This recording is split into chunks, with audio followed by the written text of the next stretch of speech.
Let's see. Are you okay? Okay. Alrighty, welcome back, everybody. We have now Zach Wise from the Night Lab at Northwestern at the Medill School, and he's going to be talking about preparing for the end of the smartphone. So I think we have another look into the future here from the point of view of work that's being done at the Night Lab at Northwestern. So welcome, Zach Wise. Hello. Thanks for that introduction. So you may or may not have heard of the Night Lab. There might be a good chance you might have used one of our tools if you've done a lot of online storytelling. But the best way I can describe the work that we're doing now, it's there's two components to it. One of them is we're sort of looking at a future arc, and that could be 1 to 5 years out, maybe even a little bit further. And we use that to inform what we need to start thinking about in the conversations that we need to have as technology transforms media. Because historically, journalism has been reactionary to technology instead of participatory.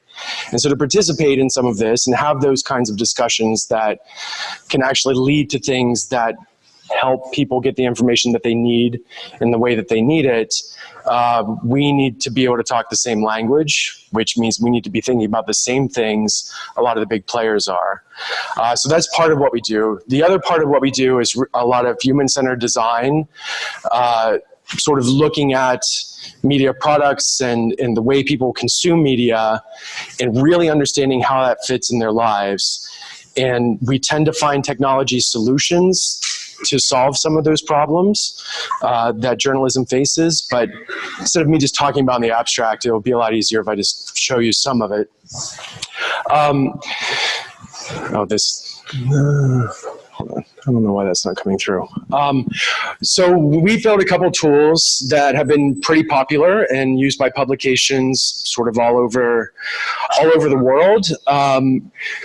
One of our tools, Timeline.js, made it about, I think, probably 5-6 years ago, right when I started at Northwestern.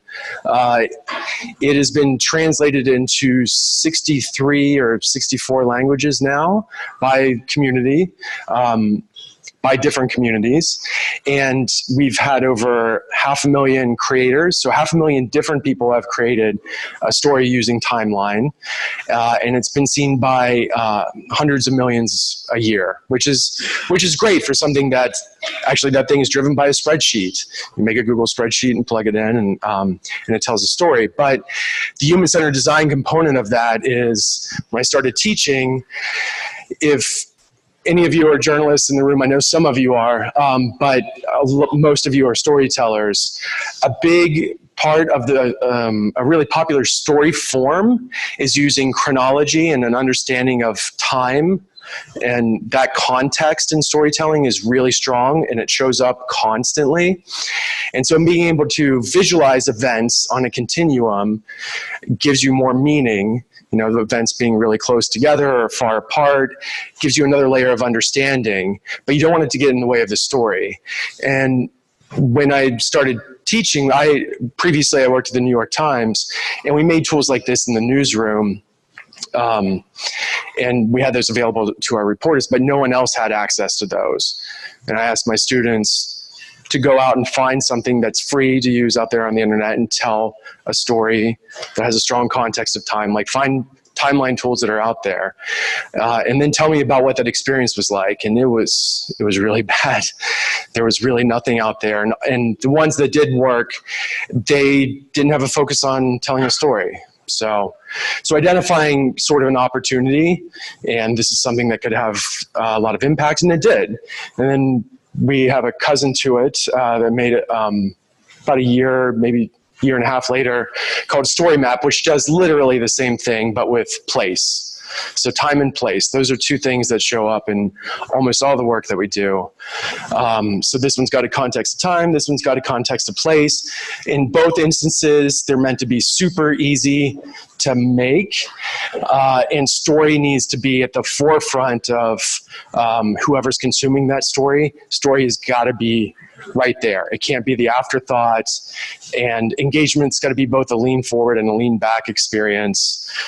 So I can just like mash buttons, or I could sort of like navigate it and get sort of down and detailed.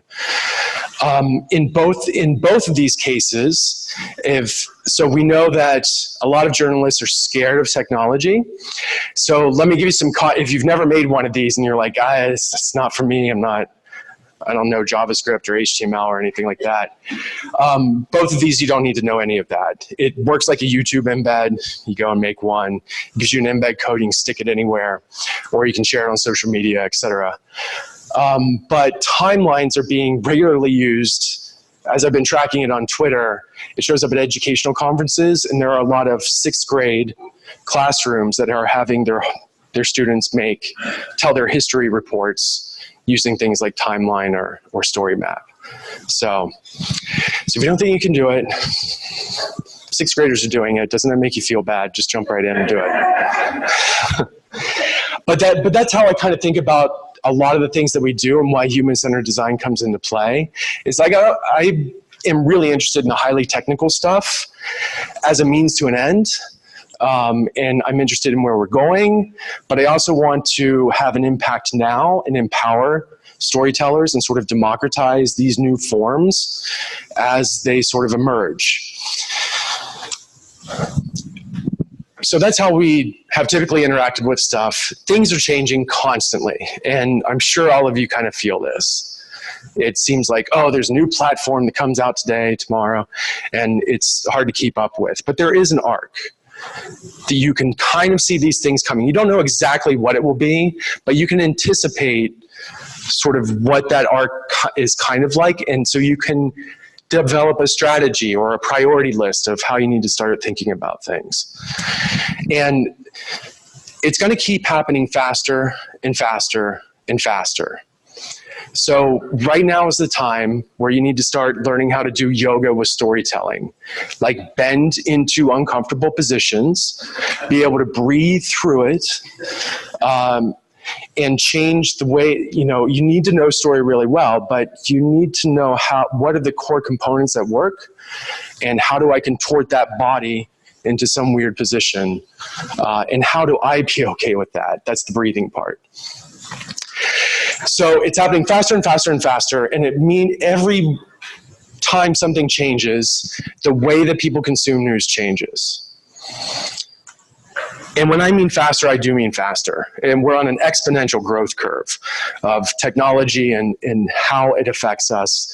I mean, so this is from the printing press to, this is 20 years ago, first 3D chip. This curve is just getting steeper and steeper and steeper. It's building upon itself. And you can kind of see this, since 1970, just looking at microprocessors and Moore's Law. Moore's Law is kind of hitting a ceiling, but different people have different thoughts about how it's going to go over that ceiling. But anyway, you can see this curve at work, even just on microprocessors, let alone technology sort of at large. But what's really kind of interesting is if Moore's Law is here, and it's not the sort of exponential, but it is on this upward trajectory. What has been really interesting lately is the technology adoption life cycle. Technology typically gets ahead of it takes culture a while to catch up to technology. Technology changes the way that we do something. Let's say like the printing press, or the loom, and you have Luddites, people that rebel against it. It automates something that people used to do. And so culture would take a while to catch up with technology. Technology moved faster than culture. But now that gap is so much smaller. I mean, all you got to do is look at the smart. Does anybody know how long a smartphone's been out, like, for real? Anybody? Take a guess. 8, yeah, 10, but 8 is a more accurate answer, actually. That's when it sort of hit a mass adoption point. So 8's probably, I'd go with 8. But the iPhone's been out for a little over 10 years now. But the first iPhone, people were skeptical. Early adopters bought it. It wasn't like everyone had an iPhone instantly the next day. It took a couple years. There was that gap. It took a while for culture to catch up. When it did, it really did. So that's as far as history goes, that's not a big chunk of time. So if you think of how different things are today from 10 years ago, what do you think things are going to be like by the time a lot of you get out of here if you're freshmen? 5 years. We're on an exponential growth curve. What's that going to look like? We know what smartphones did and how much that changed everything. Something else is coming along, and it's going to change everything. We're at the end of this smartphone thing. I mean, you can just look at sales, and there's some other reasons why sales are sort of like flatlining, but we're seeing this growth of smartphones and everything's going great. Right now, investment in technology is not into smartphones. Like Apple, Google, Samsung, all their R&D and investments are not really into smartphones right now. They're moving on to the next thing. And you are too. Just look at the sales. I mean, you can see it coming. And this isn't just going to drop off a cliff, so it will sort of curve out. But you can see it right here. Year-to-year growth stopped pretty much in 2010, and then it's been on a slow decline. Number of units shipped worldwide has sort of flatlined over the last 2 years, arguably 3. And you're starting to see articles like this. Beginning of the end of smartphones. Doesn't mean it's the beginning of the end of mobile or any of the social apps that we're using, but it does mean that the way that we interact with computers is changing, and it's changing fast. And in some ways it's changing for better, and in some ways there's cause for concern. But either way, just ignoring it and pretending like I just don't want to, I don't want to be that tech person who just buys every shiny new thing. You don't have to be, but you need to be aware that it is changing and it will affect you sooner rather than later. And if you look at the history of computers, you can feel this exponential growth curve. I mean, it wasn't that long ago that this was computers, right? This was computers up until really like 1980. And then this was computers, personal computing, right? Not really that much different, just smaller, a little more personal. But this still, I see a lot of them right here. I see a lot of notebooks open, I see a lot of work being done. Then the iPhone came out. Pictures behind glass sort of changed a lot of things for a lot of good reasons. The interaction method was actually a lot more human. It wasn't me moving this little mouse thing that moves something, this weird little cursor on a screen up there, like this abstracted removal of what I was trying to actually do. Now I just actually touch the damn thing that I wanted instead of having to sort of go roundabout way, get it into the computer. So it makes a lot of sense, right? So what's the next thing? As we make interactions with computer more human, more natural. I'm going to show you a video that Microsoft Research put out, and this video is actually kind of old now, which might kind of surprise you. I'll go ahead and play it and talk while it's playing. So a lot of tech companies, or a fair number of them, make these types of videos they're like vision statements. Like in 5 years, our products are going to align around this sort of vision of the future. This is how things are going to sort of integrate, or this is where we see things heading. This is the trajectory we're on. Now, Microsoft made this video, I think it's 3 years ago, and it was looking 5 to 10 years out. So we're about to hit that time frame where this is reality. But before this video, so this is Microsoft, and this is before the Surface came out. Now you can see a lot of elements of what Microsoft's been doing, some of the things they've been coming out with, some things that other technology companies have been coming out with since this video came out. We're on this path. And it's not going to look exactly like this, but the ideas behind it are right. Interactions are going to be more communicative, more fluid. It's going to be less dependent upon a very specific device. The content is going to move between things in a much more fluid manner. And most importantly, information is contextual, highly contextual. So you'll see elements of augmented reality. You'll see context-oriented tasks, opening that thing. I mean, foldable phones supposedly are coming out from Samsung next year. We'll see. But, you know, this is going to be a reality as of next year, that little thing right there. You guys freaked out yet? Just a couple years. Get ready. All right, so we're moving, you know, in some ways it's, I don't know why that's weird. I think my screen's cut off. All right, I'll see if I can fix it in a second. So we're kind of moving from, this is the norm, which I hate because I work on campus and I get lots of students walking phone down, like walking right into me all the time. I hate it. There's a lot of things I like about the smartphone era and there's a lot of things I don't like. But I think the technology is really opaque. It is very obvious that you are interacting with a computer.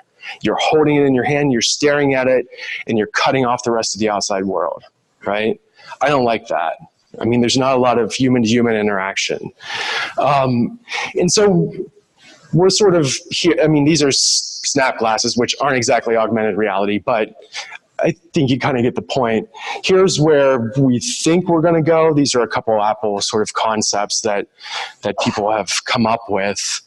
But the point is, augmented reality is what everyone is investing in. And if you think about it, it makes a lot of sense.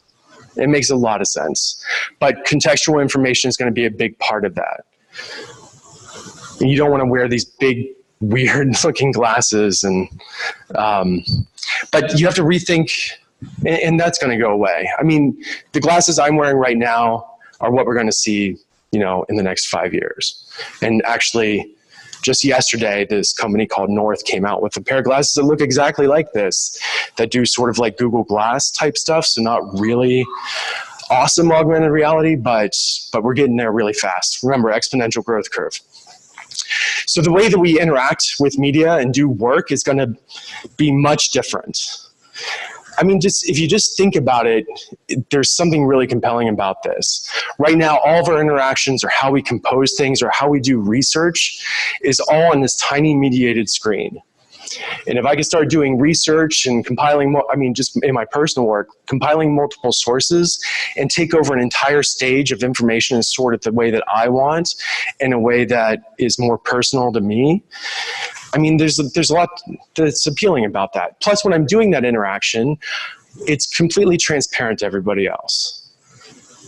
I mean, it's not obvious that I'm interacting with technology.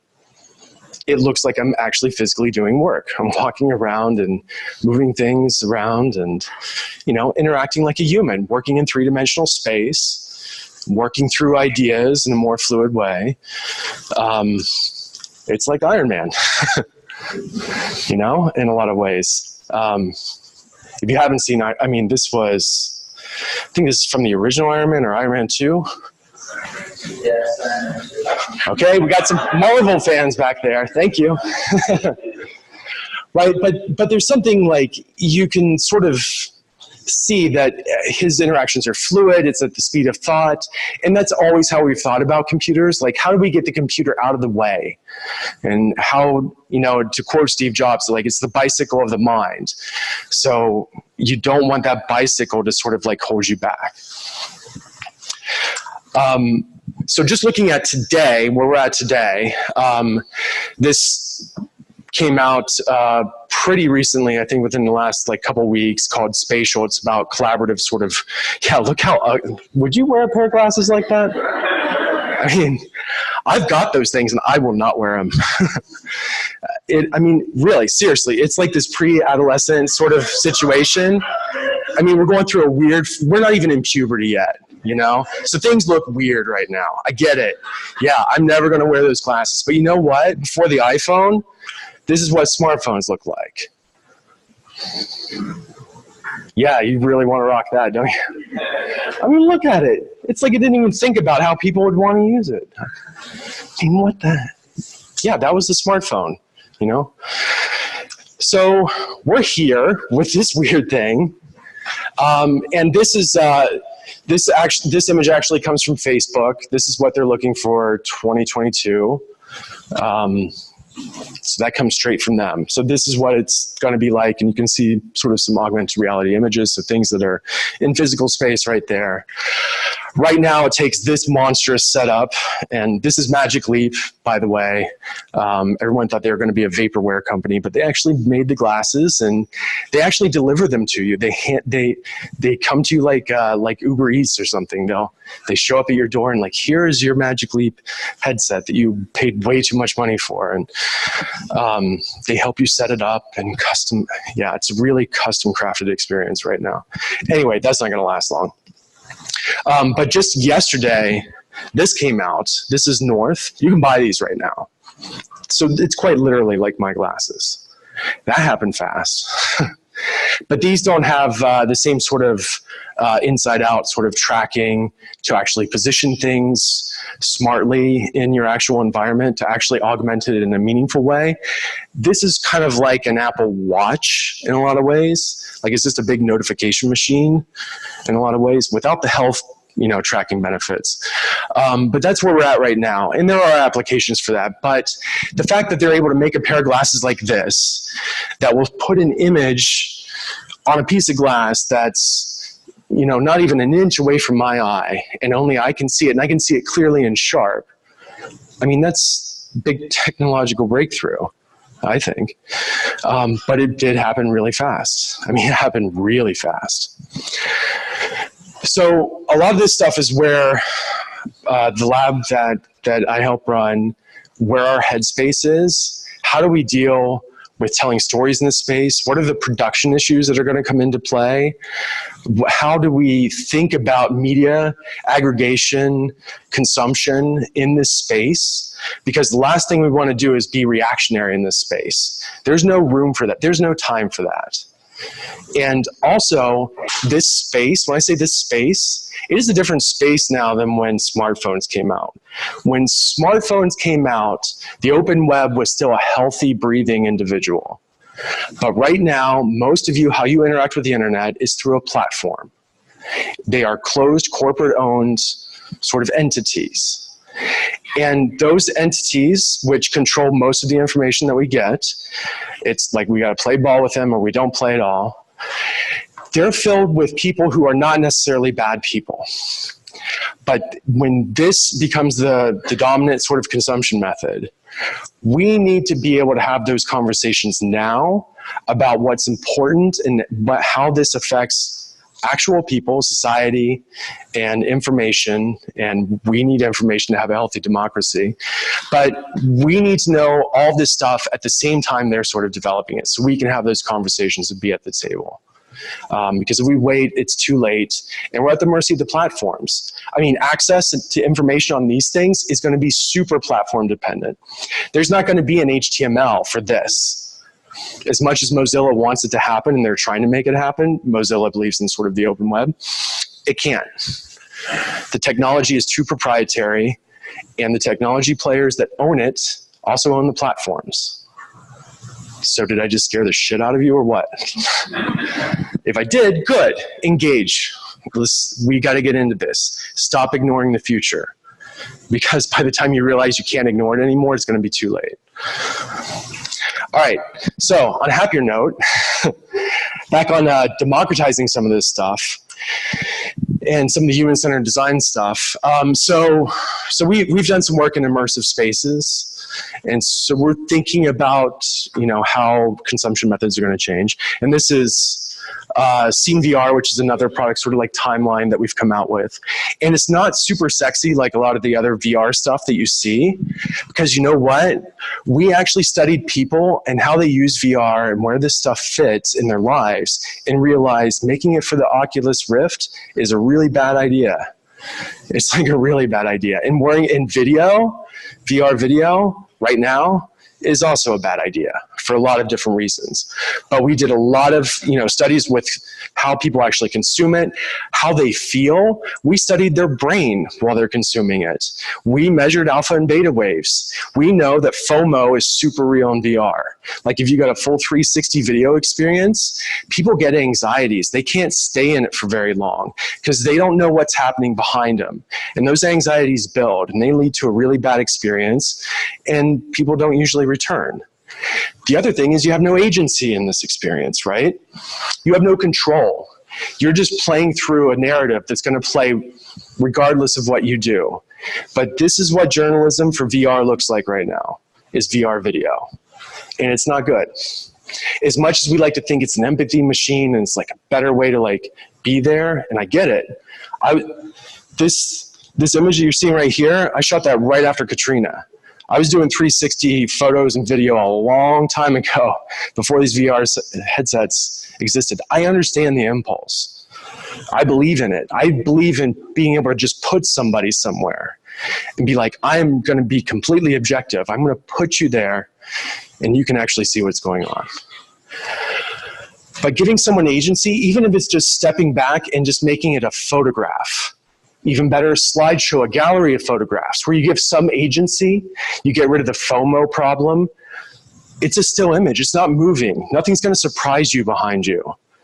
It's a quiet, it's like what photography does best. It lets you sit with a moment. And so you can look around, you can dig in, you can see the relationships between things. You have agency because you can change the images. You have some sense of control. And in a perfect world, there would be some other interactive context or sort of way of moving between content, sort of like what Oculus has played around a little bit with this, but we haven't seen a really good example of it. The other thing that we're trying to do, and this shows up in the, like actually understanding how people view and consume news, is not everyone can afford a really good 360 camera, even though they're really affordable right now. So this thing is, you can just go smartphone all the way through. We built an app to author these things. And you can take your iPhone panoramas and upload it, and it puts it in a VR space. So you may not have the ceiling and the floor in your VR photo, but you can just take the photos that you know how to make, that you've made before, upload them, curate them in some sort of a gallery format, and publish it. And you can do it all in the field from your phone like that. And we didn't worry about the big headsets because most people consume it on a phone by just moving their phone up and down and looking around. A vast majority. And audio, forget about audio. Do you know how awkward it is to put on a headset and earphones? It's a little bit easier with Oculus Rift, but what about a Google Cardboard? It's not going to happen. People don't do it. In a laptop, which the only use case for that is a college student, which is all of you. But no one else is really going to view it on a laptop. But it works on a laptop. But the primary use case, obviously, is mobile. And the other thing is, if you make this content, you can upload it to Facebook, and it can be native to Facebook, and it works just fine, too. Yeah, so that's what the authoring, it's just a web app. You upload an image straight from your photo library, and then you hit the little share button, and yeah, and it's really friendly to all the platform overlords and everything, too. So we do a lot of weird stuff. So let's see how I am on time. I'm going to talk to you about the weird stuff. And I involve students in all this. So this lab that I run, we have a studio class where we take students from all over the university. Primarily, we get a lot of computer science and journalism students. We also get a lot of humanities and communication students in there. And we build, when students want to take the class, they apply to a project, and they fill out an application like why they're really interested in that project. And then we build interdisciplinary teams that are diverse across every sort of, axiom that we can come up with. Getting them gender balanced and, country of origin, down to their year in school. So we'll get freshmen with seniors, cross-disciplinary, computer science student, journalism student, and we'll get an art history student in there, or dance students. And so we build these really diverse teams to really think about these problems, and we put a framework to it. But we tackle really interesting stuff, and we have slots for like 30 students. We get 120 applicants each quarter that we run it. So there's finding those opportunities for diverse points of views on problems that are emerging and that matter is a really good way to go about it. Just getting a bunch of journalists going after one of these will give you very predictable results. And if there's any way to translate that into the actual industry, which it's really hard if you're looking at legacy organizations because they have no runway and they're just trying to, like, you know, keep the Titanic from sinking. So it's really difficult. And in fact, we just launched an initiative to really dig into that problem. And a lot of it is culture shift within organizations. And I think that's the actual problem that needs to be solved, not how technology is used in the newsroom, but how you change a culture. Anyway, that's a whole nother talk. I'm not giving that talk. So some of the weird stuff we're doing. So I used to be a photojournalist for a long time. I care about photography a lot.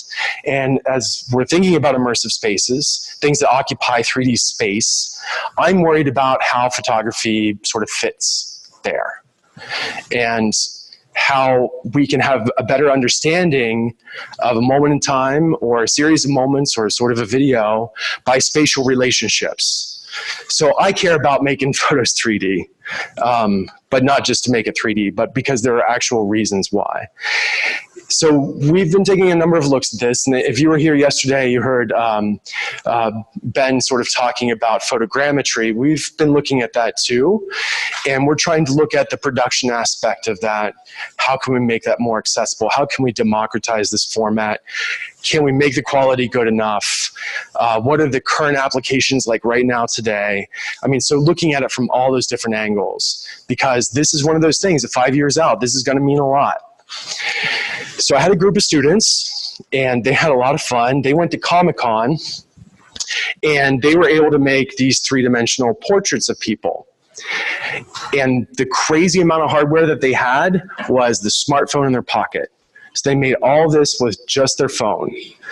They came up with a technique where as long as you can shoot 4K video, it takes you about 6 seconds, and you can make one of these. You simply walk around somebody at a sort of the same distance but in an arc so that you get enough images to see that person from multiple points of view, and then you can feed it into the machine. We used reality capture, gave us the best results, which I believe Ben talked about yesterday too. And we turned that video into a series of images and just give it the images, and out the other end, we can get these actual three-dimensional portraits. They did Comic-Con because it's just really fun. I mean, if you're going to go shoot a bunch of portraits for testing, I highly recommend it. So this brought up a question that we're pursuing right now, is if we can take video of something that shows a lot of different angles of something, and that's the thing that works, you know, a 6-second 4K video, can we do that with historical stuff? If we have, you know, something from like a film from the 1920s or 30s, and we have enough angles on Madison Avenue, can we produce a 3D model of it? Can we contribute to the humanities? Can newspapers leverage assets that they have already in their archives? Can they tell stories about their communities over time in this new sort of format? It was a big question. We're right in the middle of it. The answer is kind of yes so far. So we're about 3 weeks in with a bunch of students who have never done this stuff before, and they're getting some results. We have a flyby from a helicopter, and this is really bad VHS footage from the early 80s. So this was like one of the extreme ends of quality. Can we get something out even if it's really bad quality? And they were able to get a pretty decent 3D model of the Statue of Liberty from this old footage. And then we did it for some sculpture. We're working with the Smithsonian because they documented artwork that's like sculpture artwork from multiple points of view for archival purposes. And if we can just mass process all that, we could build a whole gallery using this method automatically. We could use automation to do it. But the quality control issues aside, we can't get the full back of it. So we're looking at these three-dimensional experiences that are more like dioramas. And we've been pretty successful in pursuing that as an end goal. But dioramas are really interesting. They start to establish spatial relationships between objects in the frame. And actually, Facebook agrees with me because this just came out this week, Facebook 3D photos. And so a lot of smartphones have 2 cameras now, and you shoot like portrait mode. And what like Apple and Google do is they make this stereoscopic image that also has what's called a depth map. So if you think of like red pixels, green pixels, blue pixels, and then a depth value, like how far back it is for each pixel, then you can actually have a real 3-dimensional image that you can do something like this with. And so as you're going through your Facebook feed, just moving your phone a little bit reveals that depth information, or it feels like it goes into the phone a little bit. But that gives you more information to understand spatial relationships between things, to understand the size of something, you know, so we're not just relying on focal points anymore. We actually have information that we're used to processing 3-dimensionally through the way that our eyes and our brains work, which is great. And it doesn't hurt your eyes. It's not like going to a 3D movie, and if that's painful. This is not that. You don't have to put on weird glasses to view this. It just works in Facebook. It works right now. You can upload them right now and it works. So if we could do that with a portrait of Abraham Lincoln, that would be amazing. So that's what we're looking at now. Stereo photography has been around for a very long time, since the Civil War. There is a big archive, especially from like Edward Curtis and a lot of other photographers around Civil War era. They were shooting in stereo. So the trick for us is, if this is how you make 3-dimensional images, which is a stereo set of images in a depth map, and this is what I shot with my phone. This is how sort of depth is sort of realized. You can see everything's sort of each pixel has a depth to it. But if I don't have that depth map, I don't know how deep it is.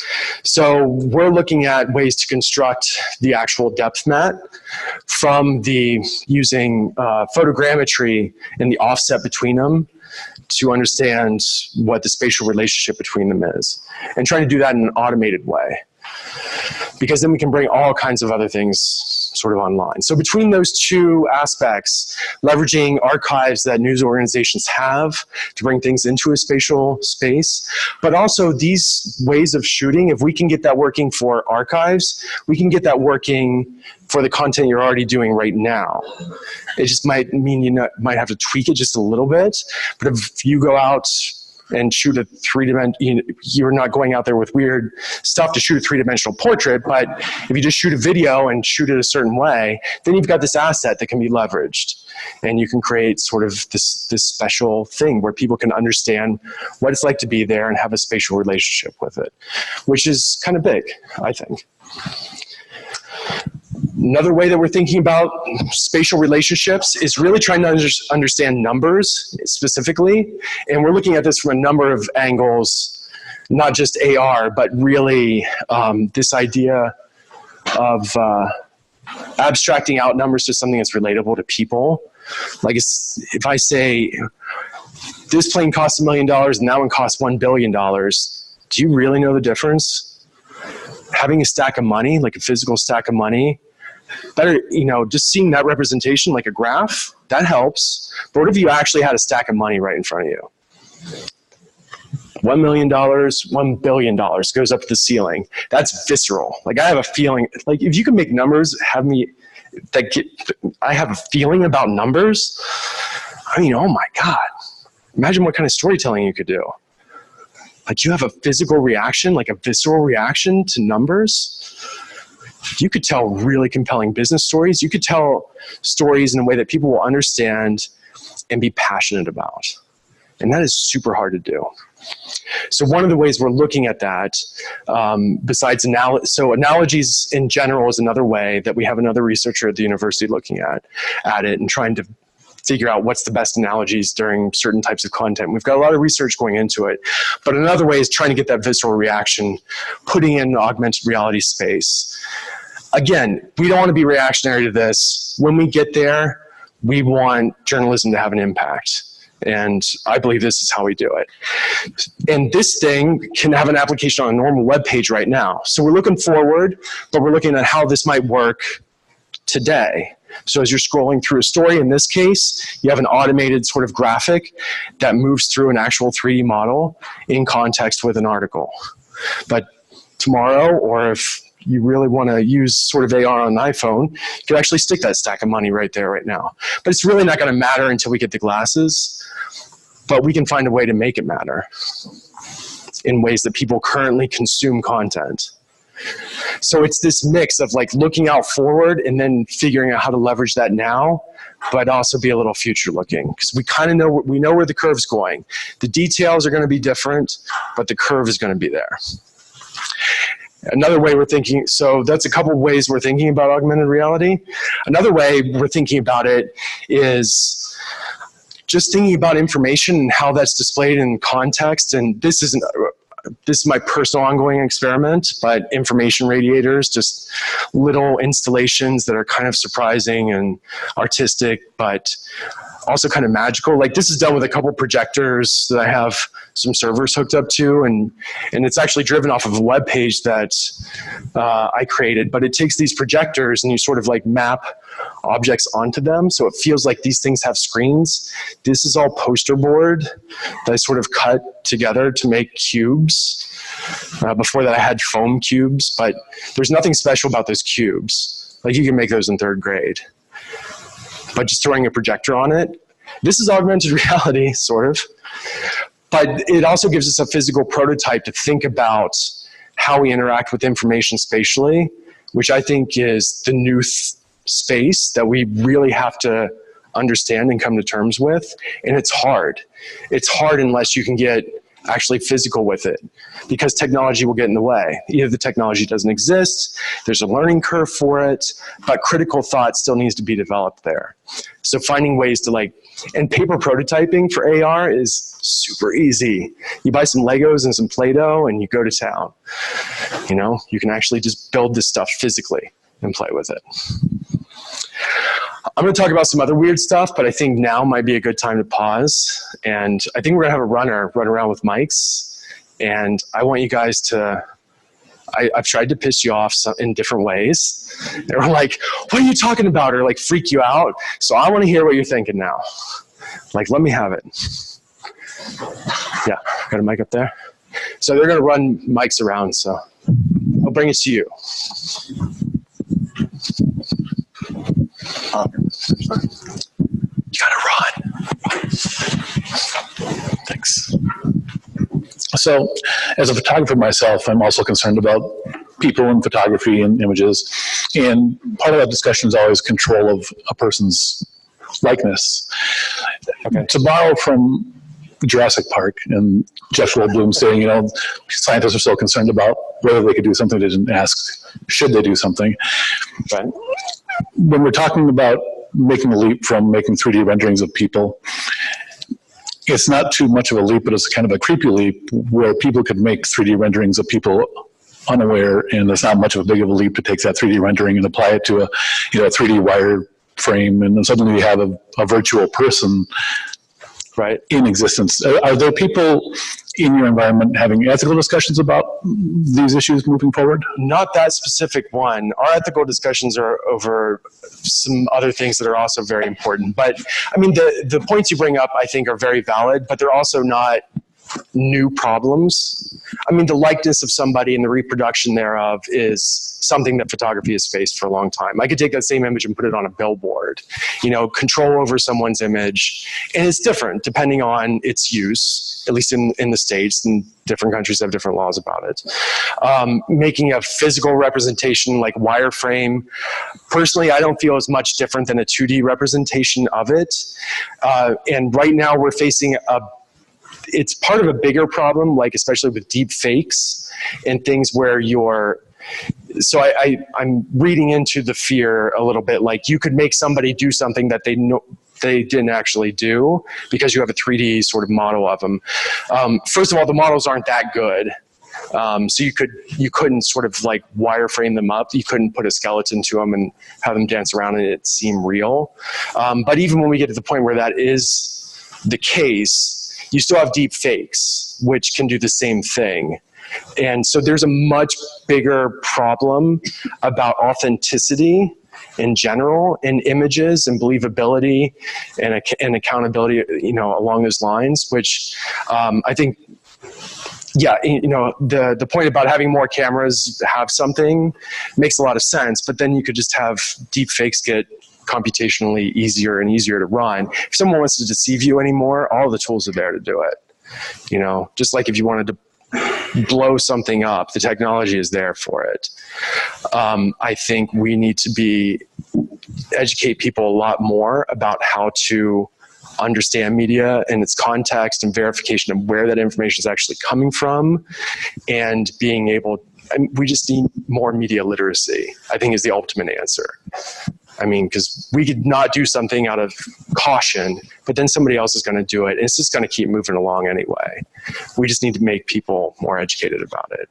That's my personal opinion, and there are lots of sort of edge cases within there that are definitely worth talking about, but I also think that they span multiple sort of genres too.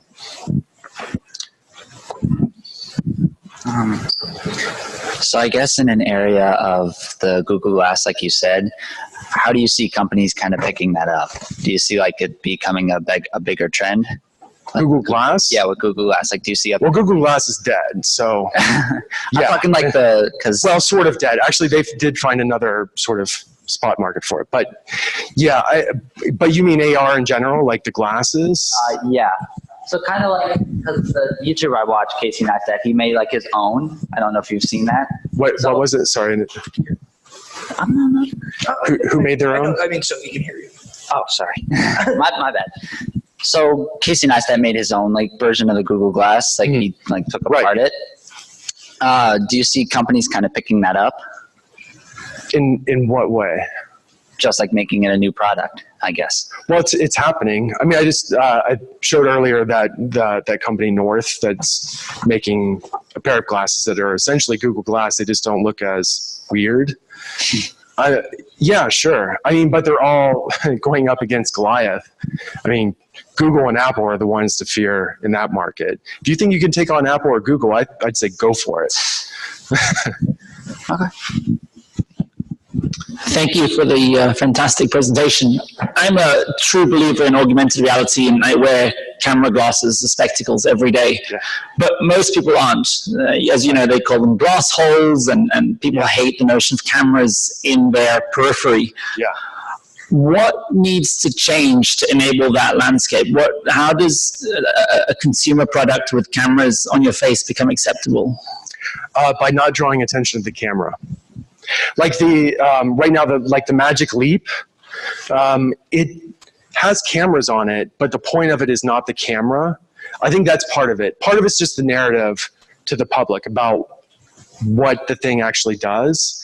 And I think, honestly, it's when Apple comes out with theirs, and they won't be the first one to come out with something that actually looks reasonable. I'm sure Google or Microsoft, they've got more years of public research sort of in that area. They'll come out with something that's almost socially acceptable, but not quite there, and then Apple will sort of improve on it, and it will come out. And I think the narrative will have changed by then. And if we know anything about the adoption of technology curve, we know that people will become comfortable with that really quickly. It will be weird, and it will be like this. So and as with all things, timing is everything. So the Google Glass was, first of all, not super well thought out. It was meant to be a prototype, and they had confused messaging about it. And the way that people used it, and part of the narrative of what it was an early version of spectacles. It's what people ended up using it mostly for. They used it for the camera. And it really drew attention to itself. It was not transparent technology. It was very opaque, and where it's heading is going to be more transparent, less obvious, and the intent and the narrative around that intent is going to be completely different. So I don't even know if that issue may surface, but I don't think it will rise to the top. I think other things are going to be at play when we get to that point in that narrative, and mental health is going to be a big one. Mental health is already becoming a big part of the conversation of smartphones right now, because personally, I think all those people in Silicon Valley are now old enough to have kids, and they realize what an effect, addiction and these dopamine hits and sort of, the social sort of life cycle has had an effect on people's mental health, and depression rates are sort of like, there's all of these things that are all tied together, and it's now people are aware of it. That's going to be a super strong narrative when this technology comes out, and that will be at the forefront. Cameras will, I don't think, are going to be a big part of it. Thank you. Hi, fantastic presentation. That was really amazing to learn more about. Continuing on this topic of the AR glasses, once that starts becoming more widely used and more popular, and we all become one long episode of Black Mirror, terrifying. Everything's an episode. Right? And augmented reality becomes a constant almost with us. How will that affect things? Like, for example, texting and driving, a huge thing what we're trying to work on and get away from. But if that... I think driving in general is something we're all trying to get away from. Yeah. That makes sense too, yeah, with the self-driving cars and whatnot. But assuming if that's not in the picture, and then we're all using these sort of AR glasses, well, how do you think that's going to affect interactions? Because as you said earlier, when people are using opaque technology and then bumping into each other all the time, well, so I try to practice cautious optimism, and emphasis on cautious. I can see a lot of really bad scenarios playing out with this, honestly. I don't want to be up here championing this technology, but it's coming whether we want it or not. And snowballing it out and understanding ramifications is an important part of that critical thinking sort of exercise that you need to do, and also thinking about the future. It's also why I feel it's so important to be engaged in this right now, because a lot of it is super scary. And the last thing that I feel like, I want to be a responsible member of society, I feel like I have a responsibility to be engaged.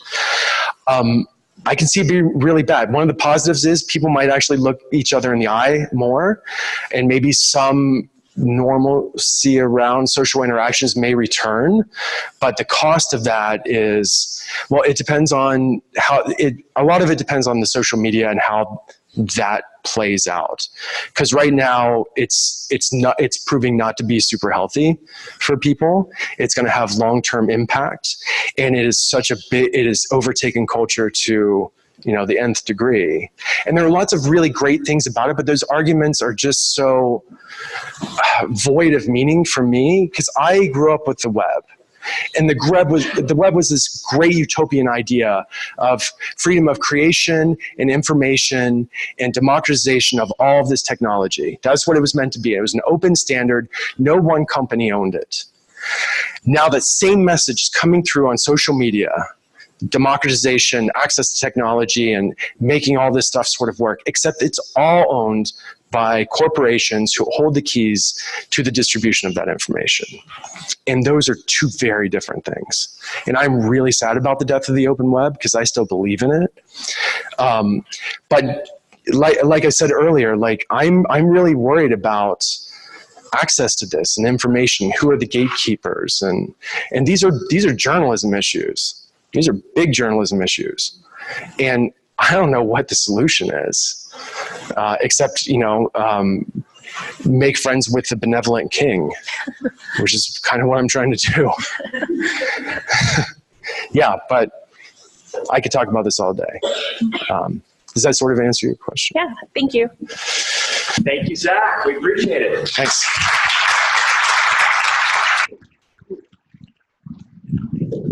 Okay, well.